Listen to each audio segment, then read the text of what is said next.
Imaš ribu? Bravo, mala. Da. Šta kažeš? Ja ovih ne mogu. Polako.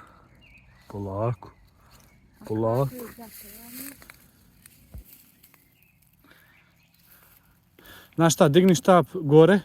Gore. Još, ide. Bravo. Ajmo još malo, isilt.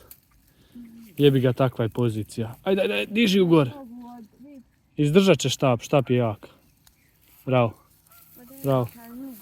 Šta Sević Girovac radi? Sam pas da ti ne frci u facu. Bravo. I sad ju izbaci van. Bravo. Pusti je dolje. Ena. Svaka čast. A ko ti je dao prijedlog za poziciju?